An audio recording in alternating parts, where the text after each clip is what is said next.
ወደኸኝ ባልሆነ እኔ ሰው ጠልቼ አላውቅም። እኔንም ጨምሮ ነው። ሰው አይደለሽም ለማን ቢሆንሽ? ሂዳ ጥርግ በል። እኔ ሰኒ ምን ለማመጥ መሰለ አይደለም ዝናብ ለምን መብረቅ አይመታም? ተባራሲ ቆይ እድል አንዴ ነው፣ እሱን ደግሞ አሳልፈሃል። ስለዚህ እዚህ ቤት ቆይ ከሆነ በቅጣት ነው። ያንቺ ቅጣት ወጥ መስራት ነው የሚሆነው። ችግር የለውም እቀጣለሁ። እኔ ሰርቼ ባላበላሽ ግን ጾምሽ ልታድሪ ነበር። ለራሴ ማላስ ቆንጆ ነው። እንዴት ዋላችሁ? እንዴት ነህ? እንዴት ነሽ? የምን መድኃኒት ነው ያልሽው? አይ ዝም ብሎ ነው። ክብሮም ሳያስበው ለሰናይት ፍቅሩን ገለጸላት። መራዊትም ሳታስብ የናሆሚ እናት ከች ብላባታለች። ሰላም ሰላም፣ ጤና ይስጥልኝ ውድና የተከበራችሁ የቻናሌ ቤተሰቦች በያላችሁበት ሰላምታዬ ይድረሳችሁ እያልኩኝ ለዚህ ቻናል አዲስ የሆናችሁ ቻናሉን ሰብስክራይብ በማድረግ ቤተሰብ አድርጉኝ። ነባሮች ደግሞ ላይክ፣ ሼር፣ ሰብስክራይብ በማድረግ አበረታቱኝ። ለምታበረታቱኝ እህት ወንድሞቼ ክብረት ይስጥልኝ፣ በጣም አመሰግናለሁኝ። በባለፈው ክፍል እንግዲህ ናሆሜና ምሩ ሊጋቡ እንደሆነ የናሆሜ እናትም ሰርግ ልደግስ እንደሆነና መራዊትም እኔ የልብ ህመምተኛ መሆኔን ይቀበሉኝ ይሆን? ይሄ ነገር በነ ናሆሜ ቤተሰብስ ተቀባይነት ይኖረኝ ይሆን? አሁን ሰርግ ካለች ነገ ደግሞ ልጅ ማለቷ አይቀርምና የናሆሜ እናት እንዴት አደርጋለሁ እያለች ስትጨነቅ ነበረ። ነገር ግን ዛሬ ደግሞ ባላሰበችው ሁኔታ ቁጭ ብላ እሷ መድኃኒት እየወሰደች እያለች የናሆሜ እናት ከች ብላ አባታለች። ነገር ግን እሷም ተደናግጣ ነበረ። ምንድን ነው እሱ የያሽው መድኃኒት በማለትም ትጠይቃታለች። እሷ ግን ተደናግጣ ስለነበረ አይ ምንም አለቻት። መጨረሻ ላይ ግን መከላከያ እንደሆነ ነገረቻት። እሷም በጣም አዝናለች ለምን መከላከያ እንደምትጠቀም። ይህን ነገርስ ናሆሚ ቢሰማ ምን ይፈጠር ይሆን የሚለውን እንግዲህ አብረን እናያለን። ሰናይትና ክብሮምም እንግዲህ ባላሰበችው ሁኔታ ፍቅሩን ገልጾለታል። ጽናትና ኪራም አሁን ከሀዘን ወጥቶ ሀዘኑን ሁሉ ረስቶት ዛሬ ደስታ ላይ ይገኛሉ። ሰኒና ክብሮም እንግዲህ አብረው እያሉ እንግዲህ አይጥና ድመት እንደሆኑ እንግዲህ እንደቀጠሉ ነው። ነገር ግን በመሀላቸው የሆነ ስሜት ያለ ይመስላል። ሰኒም እንግዲህ ለሱ ፍቅር እንዳላት ቦታ አላትና ቁጭ ብላ እንግዲህ እያለች ክብሮም መጥቶ ነበረ። እሷም ግን ተደናግጣም ስልኩን ጥላ ነበረ ወደ ቤቷ የሄደችው። ኪራና ጽናትንም ትደውልና ስልኬን አቀብሉኝ ትላቸዋለች። በተደጋጋሚም የስራ ስልክ እየተደወለበት ስለሆነ ይሄን ስልክ ለማድረስ ግድ ነውና ይሄን ስልክ ማድረስ አለብን፣ ምክንያቱም የስራ ስልክ እየተደወለበት ነው ይላሉ። ቢሆንም ግን ጽናትና ኪራ ከቤት ሊወጡ ስለሆነ እነሱ እንዴት እናደርጋለን፣ በቃ ስልኩን እናደርስላት የምንሄድበት ይቅር ይላል። ጽናትም እንግዲህ ደብሯታል፣ ግን እሺ ትብላ ትስማማለች። እንግዲህ አይ እናንተ ከሚደብራችሁ እኔ ስልኩን አደርስላታለሁ ብሎ የሰኒን ስልክ ይዞ ወደ ሰኒ ቤት ያመራል። ሰኒም ገና በሩን በመክፈቷ በስድብ ነበረ የተቀበለችው። አሁን ትሄዳለህ ወይስ ትገባለህ ትለዋለች። ክብሮም እንግዲህ ይሄዳለሁ ይላታል። ዝናብ ግን እየዘነበ ነበረ። አይ ምንም ችግር የለውም ዝናቡም ምንም ማለት አይደለም ይሄዳለሁ ይላታል። አይ ጥላ ልስጥክ እንዴት ትለዋለች። እሷም ጥላም ልሰጠው ስትል ጥላዋ ግን እንደ ድንገት መራዊት ነገር ነበረ ያለውና እሱም ወጥቶን ተመልሶ ይመለሳል።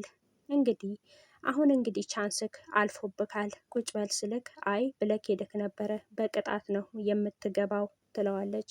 እሱም አይ ችግር የለውም ለቅጣትሽ ወጥ መስራት ነው፣ ሌላ ነገር ምን ቅጣት አለ ይላትና እሱም ወደ ኪችን ይገባል። ነገር ግን ከሰራላት በኋላ እሱም በልታ ጥርግርግ አርጋ ከጨረሰች በኋላ ነገር ግን ስትበላ ምግቡ አይጣፍጥም እያለችው ነበረ የበላችው። ነገር ግን እሷ በልታ ከጨረሰች ተመልሳ ድስቱ ስታንኳኳ እሱም ከኋላ ሆኖ ያያት ነበረ። ምን ነው ምግቡ አይጣፍጥም አላልሽኝም ነበር እንዴ ይላታል። እሱም አይ ድስቴን ካቃጠልኩ ብዬ እያየሁት ነው እንጂ እኔ ሳልጠግብ ጠግቤ አይደለም ትለዋለች። እንዲህ እያሉ እንግዲህ ሊተኙ ሲያስቡም ተነስ ግባና ተኛ ትለዋለች። እሱም እንግዲህ አይ እኔ እመጣለሁ ችግር የለውም እተኛለሁ ሂጅና ግቢና ተኚ ይላታል። ነገር ግን ትልቅ ማስጠንቀቂያ ነበረ ለክብሮም የተሰጠው። እኔ መጥረቢያ ይዤ ነው የምተኛው፣ ወደ ክፍሌ እዘርላለሁ ብትል ድንገት እንትን እንዳልልክ ትለዋለች። እሱም ነገር ግን ለምንድን ነው መጥረቢያ ይዘሽ የምትተኘው ይላታል። እሷም አይ እኔ በእንቅልፍ ልቤ ነፍሰ ገዳይ ነኝ ትለዋለች። ክብሮም ግን እሷ በእንቅልፍ ልቤ ነፍሰ ገዳይ ነኝ ያለችው ነገር ግራ ቢገባውም እዛው ተኝቶ እንዳደረ ጠዋት ተነስቶ ወደ ነኪራም ያመራል። ካመራም በኋላ ይሄን ሁሉ ይነግራቸዋል። ኪራና ጽናት እንግዲህ በጣም ሲስቁበት ነበረ። ካልሴንም አስጥላኛለች ብሎም ይነግራቸዋል። እንግዲህ ሰኒም ጠዋት ቤቷን ስታጸዳ የክብሮን ካልሲ ታገኛለች። ይሄ ደግሞ የማን ካልሲ ነው? እኔ እንደዚህ አይነት ካልሲ የለኝም ትላለች። አገላብጣም አይታ ከዛ የክብሮን መሆኑን ቼክ አድርጋ በፌስታል አድርጋ ይዛ ትሄዳለች ወደ ነኪራ ቤት። ወደ ነኪራ ቤት ስትመጣ ጽናትና ክብሮም ቁጭ ብለው ታገኛቸዋለች። እነሱም እየቀሉባት ስለሆነ እሷም ተናዳ የይዛ የመጣችውን ካልሲ ቁጭ አድርጋ ትወጣለች። ሰኒ ለምንድን ነው እሱ ሁሌ ከሰው ለመራቅ የምትፈልገው ብሎም እሱ በጣም እንትን ይላል። በእህቷ ስለተጎዳችና እህቷም አስጠንቅቃ ስለነገረቻት እንግዲህ በጣም ስለተጎዳችም ያን ነገር በውስጧ ሊጠፋ አልቻለም። ይሄ እጣ ፋንታ ከእህቴ ላይ መድረስ የለበትም እያለች እንግዲህ እህቷን ታስጠነቅቃታለች። እህቷ እንግዲህ ጽናትም ተይ ሰንዬ እንደዚህ አይሆንም ትላለች። አይ ከነሱ ርቄ ብቸኝነት ይሻለኛል ትላለች። ጽናትም በተደጋጋሚ ሰናይት ላይ ስትደውል ይሄ ነገር እንደዚህ ሊሆናል እንዴትስ ከነሱ ርቃለሁ እያለች እንግዲህ ወደ አንድ ካፌ ትሄዳለች። በዛ ካፌ ውስጥ ቁጭ ብላ እያወራች እንዳለች በተደጋጋሚ ጽናት ስልኳ ላይ ትደውል ነበረች። ሰኒ ስልኩን ማንሳት አልቻለችም። ጽናት እባክሽን አትደዊ በማለት ብቻዋን ታወራለች። ታዲያ ከውስጥ በኩል ቅዱስ ቁጭ ብሎ ስለነበር ይሄ የምታወራውን ነገር ሁሉ ይሰማት ነበረ። እሱም ሰኒ በማለት ይመጣባታል። እሷም ደንግጣ ለማናገርም ቢሞክር እሷ ፍቃደኛ አይደለችም። ነገር ግን ብድግ ብላም ስትነሳ እጇን ይዞ ቁጭ ብሎ አስቀምጦ እንዴት ብቻዬን እኖራለሁ ጣራና ግርግዳ በማየት እያለችም ትበሰጫለች። ሰኒ አሁን ላይ እንግዲህ ብቸኝነቷ እንደተለመደ ሆኖ ነገር ግን በጣም እየደበራትና እያስጠላት ነው። እነ ጽናትና እነ ክብሮም በጣም ስለሚወዷትና ግልጽነቷን ስለሚወዱ ከሷ መራቅም አይፈልጉም። ነገር ግን ይሄ ሁሉ ነገር ለምን እየሆነ እንደሆነ ሊገባቸው አልቻለም። ለምንድን ነው ስልክስ የማታነሳው? ምን ሆና ነው እያለች ጽናትም በጣም ተጨንቃ ወይ ስራ ሄዳ ነው? ስራን ብትሄድ ግን ስልክ ታነሳ ነበረ። ነገር ግን ሰኒ ምንም አይነት ስልክ አልሄደችም፣ ግን እቤቷ ነው። ይሄን የምታደርገውን ነገር ከእህቷ የመጣ መልእክት ስለሆነ ግን ብቸኝነትን እየመረጠች ነው። ነገር ግን እስከ መቼ ነው ይሄ ብቸኝነት ከኔ ጋር የሚፈቅደው እያለችም ትጨነቃለች። ክብሮምም እንግዲህ ሁላቸውም በዚህ ነገር ሁላቸውም ተጨንቀዋል።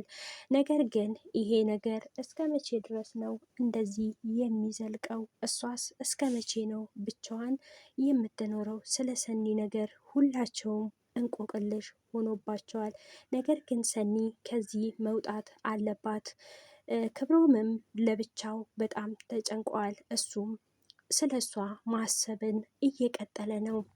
ፍራሽ ላይም ቁጭ ብሎ ስለ እሷ በጣም ተጨናንቆ እያሰበ ነው። ለምንድን ነው እሱ ግን ሁሌ የእሷ ነገር በውስጤ የሚመላለሰው? ለምንድን ነው እሱ እኔ እሷን የማስበው?